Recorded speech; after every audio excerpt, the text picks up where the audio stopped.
상처라는 게 시간이 지나면 나아질 거라 생각해 제 스스로도 나쁜 기억은 하루빨리 잊고 싶은 심정이지만 제가 노력하지 않아도 이따금씩 떠오르는 옛 기억에 아직도 꽤 힘드네요.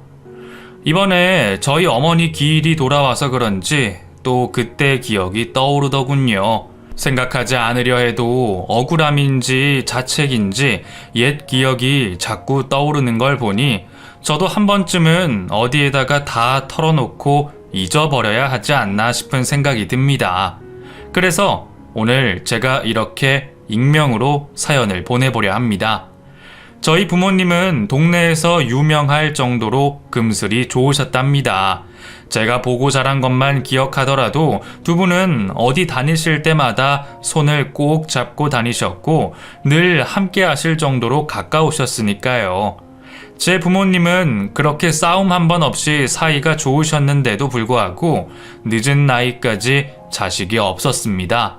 당시로는 흔하지 않을 만큼 병원도 다니시고 온갖 노력을 해보셨는데도 계속 아이가 생기지 않아 그게 유일한 걱정이셨다고 해요. 몇 년이나 고생을 하셨는지 그쯤 어머니는 지나가는 아이들만 봐도 괜히 눈물이 나고 울적해지곤 하셨다고 합니다. 그래도 사랑하는 두 분이 계시니 서로 의지하며 보듬으며 시련을 이겨내셨겠죠. 당시에는 30만 되어도 노산이라 했던 때였는데 벌써 30 중반이 다 되어가는 어머니는 이미 많은 것을 포기하신 상태셨을 겁니다. 당신한테는 자식 복이 없다 생각하시며 남편 하나 잘 얻은 것만으로 만족을 하겠다 싶으셨겠죠.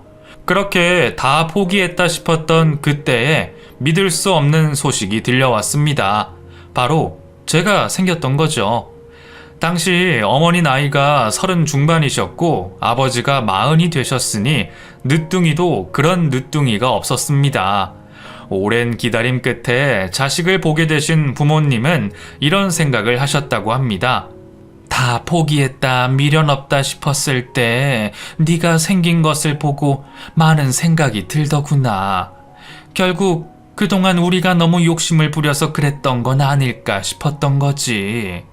그냥 편안하게 마음 먹고 기다렸으면 더 일찍 찾아오지 않았을까 말이야. 그래서 너희 아버지랑 나는 그때 생각했다. 귀하디 귀한 이 자식 품에 끌어안고만 살지 말고 내 자식이라고 욕심 부리지 말고 물 흐르는 대로 바람 부는 대로 그렇게 키우자고 말이다. 그래서 건강하게 태어나기만 하면 바랄 것 없겠다 마음을 먹었단다. 사실 두 분도 오랜 기다림 끝에 늦게 본 자식이 얼마나 애달프셨겠습니까?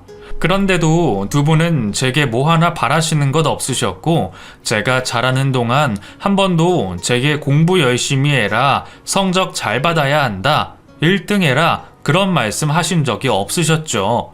덕분에 저는 별다른 걱정 고민 없이 밝은 아이로 자랄 수가 있었고 저를 그렇게 길러주신 부모님께 항상 감사했습니다. 어렸을 적엔 사랑만 받으며 아무 어려움 없이 커왔던 저도 점점 나이를 먹고 자라면서 철이 들기 시작했고 그제서야 한참 나이 드신 부모님 얼굴이 눈에 들어왔죠. 성인이 되어 철이 들기 시작했던 저는 나이 드시고 고생 많으셨던 부모님께 꼭 효도를 하고자 다짐했습니다. 세상 모든 자식들이 그런 생각을 하겠지만 아무래도 저는 남들보다 조금 더 애가 탈 수밖에 없었어요. 두 분이 아무리 오래 살아 계신다고 해도 남들보다 10몇 년은 모자랄 텐데 시간이 얼마 없다 생각하니 저도 모르게 조바심이 나더라고요. 물론 꼭 효도라는 게 성공해서 할 수 있는 일은 아니지만 저는 부모님께 웃음을 드리고 싶었기에 뭐라도 잘해보려 노력했죠. 그렇게 대학을 졸업하며 이제 막 사회생활을 시작하게 된 저는 그런 꿈에 부풀어 있었습니다. 하지만 아버지는 아직 준비되지 않은 아들을 오래 기다려주지 못하셨습니다. 제 인생 겨우 20여 년을 아버지와 함께 보내고 저는 그렇게 일찍 아버지를 보내드려야 했습니다. 저를 사랑에 맞지 않으셨던 아버지셨기에 제게는 그런 아버지의 빈자리가 너무나도 컸습니다.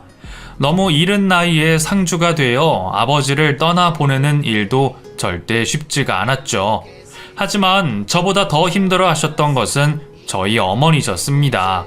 제게는 부모님 중 한 분이셨지만 어머니에게는 세상 유일한 한 분이셨기에 아마 저보다 그 공허함과 슬픔이 더욱 크셨을지 모르겠네요.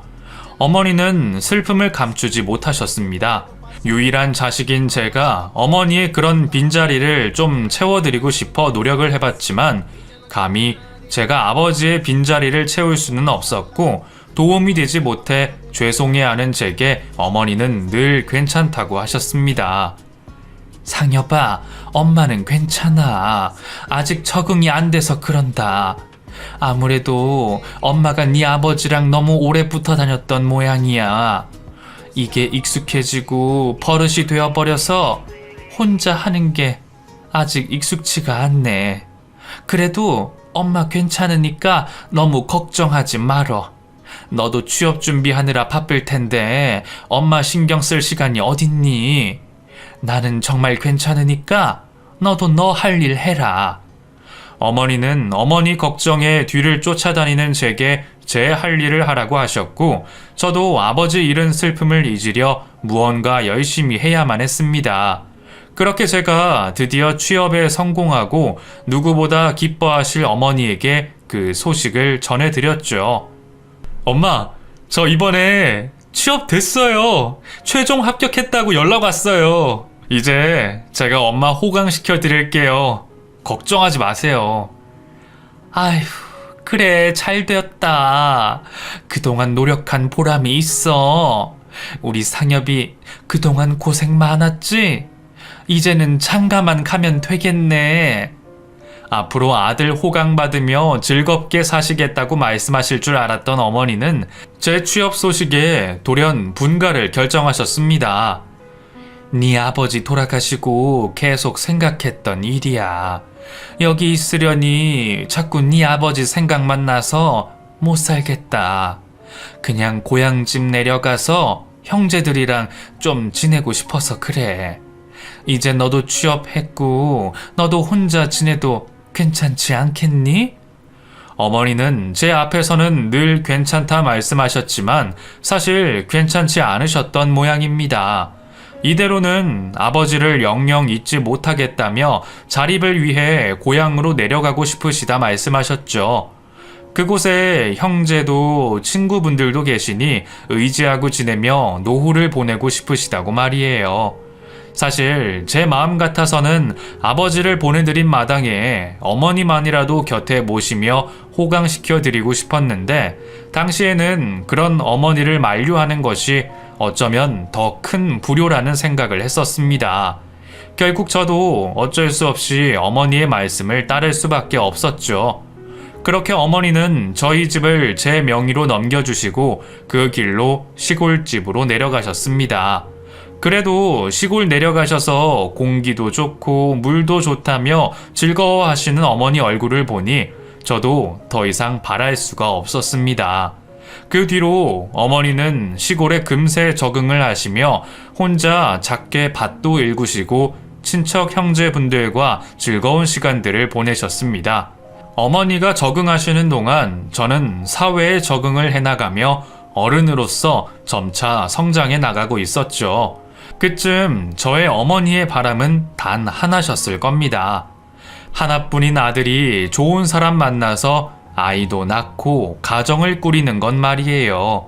어머니는 당신마저 떠나고 나면 제 곁에 누가 남을지 그게 항상 걱정이셨습니다. 이럴 줄 알았으면 자식 하나 더 낳아 형제라도 만들어줄 걸 그랬다는 말씀을 몇 번이고 하셨으니까요. 저도 앞에서 내색하지는 않았지만 어머니마저 떠나시면 정말 어떻게 하나 걱정스럽긴 마찬가지였습니다. 그렇다고 어머니를 일찍 떠나보낼 생각은 아니었지만요. 저도 어머니에게 좋은 며느리, 예쁜 손자 보여드리고 싶은 것이 제 욕심이었습니다. 그런 제 바람이 통했는지 저도 얼마 뒤 인연을 찾게 되었습니다. 야, 상여봐, 진짜 나 한 번만 도와줘라. 그냥 소개팅인데 가서 밥이나 먹고 와. 네가 가야 할 자리에 내가 나가는 게 말이 되냐? 차라리 약속을 취소해. 아니, 뭐라고 말을 해? 여자친구랑 싸우고 홧김에 소개팅 잡은 건데 이제 여자친구랑 화해하게 돼서 취소해야겠다고? 그래. 솔직하게 말하면 되지. 왜 그래? 그게 말이 되냐? 나 그 얘기 했다가는 진짜 맞아 죽는다. 그러지 말고 네가 나 대신 한 번만 나가줘라. 어? 그때 제 나이가 30, 같은 입사 동기들 나이도 다들 비슷했으니 다들 결혼을 생각하는 애인들이 있었는데 그 중에서 유일하게 저만 솔로였습니다. 결국 애처롭게 매달리는 그 동기의 부탁을 모른 채 하지 못했습니다. 남의 자리에 대신 나간다는 게 불편하기는 했지만 어차피 할 것도 없는 주말 나가서 시간이나 때우고 오자 싶었죠. 오히려 저의 소개팅 소식에 좋아하셨던 것은 저희 어머니셨습니다. 주말이면 데이트도 없이 어머니를 만나러 내려오는 30 나이 아들이 늘 걱정이셨던 분이셨으니까요. 그렇게 나갔던 소개팅에서 저는 제 아내를 만났습니다. 저와 동갑 나이의 지은이는 제가 바라던 이상형은 아니었지만 밝고 귀여운 사람이었습니다. 쑥스러워 말도 잘 꺼내지 못하는 저 대신 대화를 주도해 나가며 소개팅 분위기를 잘 이끌어갔죠. 동갑이라 그런지 할 얘기가 많다 보니 점심 식사로 시작했던 소개팅 자리가 저녁 술자리까지 이어지게 되었네요. 처음에는 정말 밥만 먹고 올 생각이었던 저도 그녀의 말주변에 이끌려 정말 오랜만에 많이 떠들었던 것 같습니다. 그 작은 입으로 무슨 말을 그렇게 쉴 새 없이 떠드는지 저는 듣고만 있는데도 재미있었어요. 나쁘지 않은 첫 만남이었고 그녀에게 편안함을 느꼈던 저는 용기를 내어 애프터 신청을 하게 되었습니다. 그렇게 의도하지 않은 우리의 인연은 시작되었어요. 그리고 이후 정식으로 연인이 되었죠. 30 동갑내기 커플은 그동안 못해본 연애의 한을 풀기 위해 온갖 데이트를 하기 바빴습니다. 데이트를 시작해서 바쁜 저를 보시고는 저희 어머니가 참 좋아하셨습니다. 안 그래도 다 큰 아들 매번 보려니 귀찮았는데 이제 여자친구랑 행복한 시간 보내라며 시골로 내려오지도 못하게 하시더라고요. 항상 아들이 행복하면 행복하다 말씀하시는 어머니는 누구보다 저의 연애를 응원해 주셨습니다.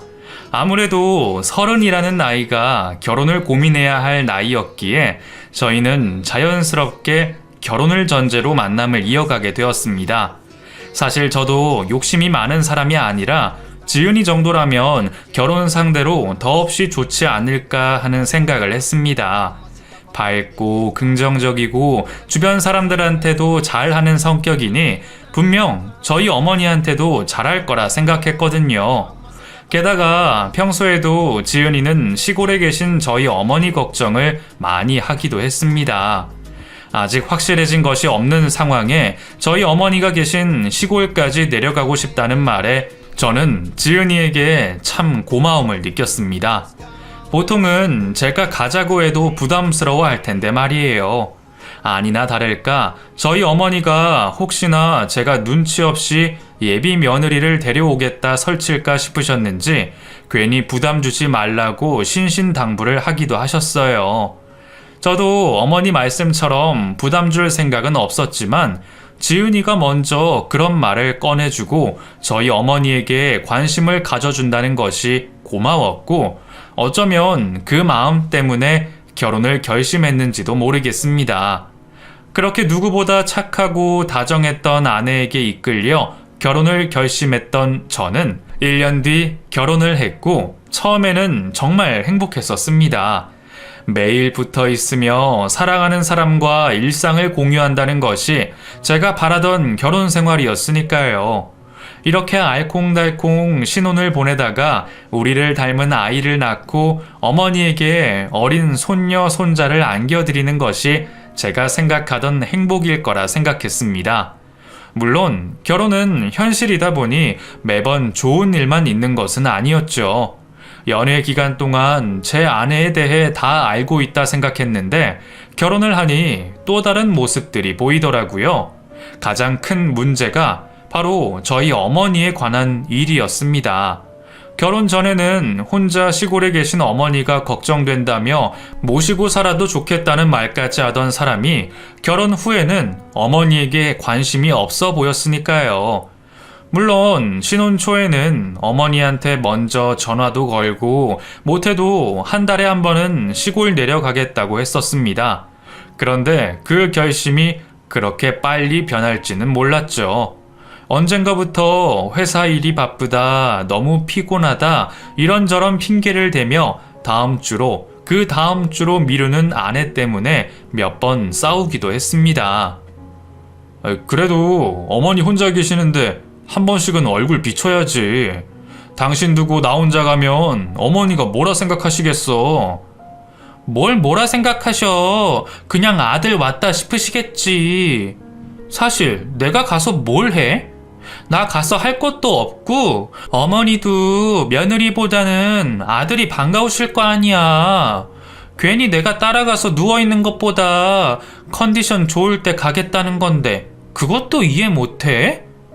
말도 안 되는 얘기로 핑계를 대는 아내를 보며 저도 싫다는 사람 굳이 데려갈 필요 없다 싶어 저 혼자 시골에 다녀오곤 했습니다. 몇 번이나 된다고 같이 좀 갔으면 싶었지만 며느리로서 시어머니가 불편한가 싶어 이해를 하려고도 노력했죠. 그런 아내 때문에 저는 어머니에게 아내가 회사 일로 바쁘고 힘들다는 변명밖에 할 수 없었고 어머니는 그런 제 말 때문에 며느리를 더 걱정하셨나 봅니다. 평소 며느리 귀찮을까봐 전화 한 번도 조심하시는 분이신데 자꾸 아프고 피곤하다는 얘기를 들으시니 걱정이 커지셨겠죠.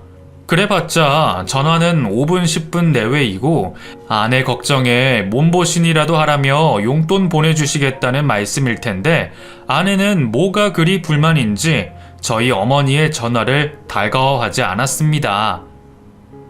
자기야, 어머니 나한테 또 전화 오셨어. 당신이 좀 대신 받으면 안 돼? 어머니가 당신한테 거신 걸 왜 내가 받아? 아니, 나는 불편하니까 그렇지. 결국 걸려오는 전화를 무시할 수 없어 제가 대신 받아 변명을 하긴 했지만 사실 아내의 그런 태도는 쉽게 받아들이기 어려웠습니다.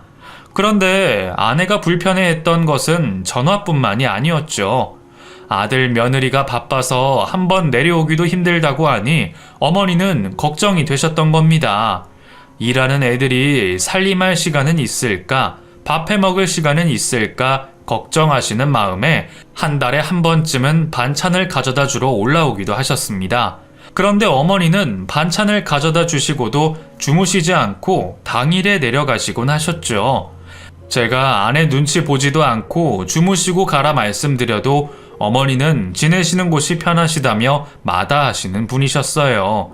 그런데 그 잠깐 왔다 가시고 그마저도 반찬만 넣어주고 가시는 시어머니 방문이 그렇게나 불편할까요? 아무리 며느리들이 시자라면 질색을 한다지만 저희 어머니가 다른 시어머니들처럼 시집살이 한번, 아니 그 흔한 잔소리 한번 하신 적이 없으신 분인데도 그렇게나 싫어한다는 게 이해되지 않았습니다.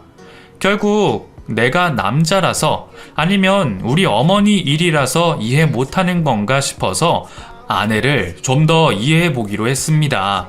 그리고 아내가 그럴수록 저는 처가에 더 잘하기로 했죠. 제가 처가댁에 잘 하다 보면 아내도 그걸 보고 뭔가 깨달아 저희 어머니에게 잘하지 않을까 싶었으니까요. 결혼하면 가족도 늘고 서로 가족에게 잘하고 행복할 거라 생각했는데 막상 시작한 결혼 생활은 제 예상과는 많이 달랐습니다. 그리고 아내의 모습도 제가 알던 모습과는 너무 달랐죠. 그래도 그러려니 했습니다. 시어머니 어렵다며 피하는 아내 모습도 며느리라는 위치가 다 그런 건가 보다 싶어 이해하려 노력했고 못해도 몇 년은 신혼 즐기겠다는 얘기에 자녀 계획도 미루기로 했죠. 사실 아내가 원한다니 그러기로 하기는 했지만 저는 무척이나 아쉬웠습니다. 하루빨리 자식을 보고 싶었고 어머니에게 손자를 보여드리고 싶었거든요. 그렇게 저희 부부는 벌써 결혼 3년 차에 아이도 없이 결혼 생활을 이어가고 있었습니다. 그래도 내가 선택한 사람, 내가 결정한 결혼 생활이니 최대한 불만 없이 살아가려 하고 있었습니다. 언젠가는 아이도 생기고 그러면 또 자식 보고 살면 될 거라는 생각으로 버티고 있었습니다. 저희 부모님이 금슬조와 싸움 한 번 없는 부부 관계만 보고 자라서 내가 오히려 기대가 많은 건가? 보통 사람들은 다 이렇게 사는가 보다 그렇게 생각했던 것 같습니다. 그래서 욕심을 버리고 바라는 걸 줄이다 보니 버텨지더군요. 정말 말 그대로 버텼다는 말이 맞는 것 같습니다. 그렇게 제가 기대와 다른 결혼 생활을 하고 있던 때에 저희 어머니에게 문제가 생기셨습니다. 나이가 드셔서 그런지 여기저기 고장나신 곳이 많았던 탓이죠. 병원을 다니시며 좋아지실 줄 알았던 어머니는 다른 문제까지 생기며 상황이 더 안 좋아지게 되었습니다. 원래 어머니는 예전에 암 병력이 있으셨습니다. 대장암 초기였고 그때는 다행히 치료해서 완치 판정을 받을 수 있었죠. 아버지가 돌아가시기도 전의 일이라 저는 어머니가 다 괜찮아지셨는 줄 알았습니다.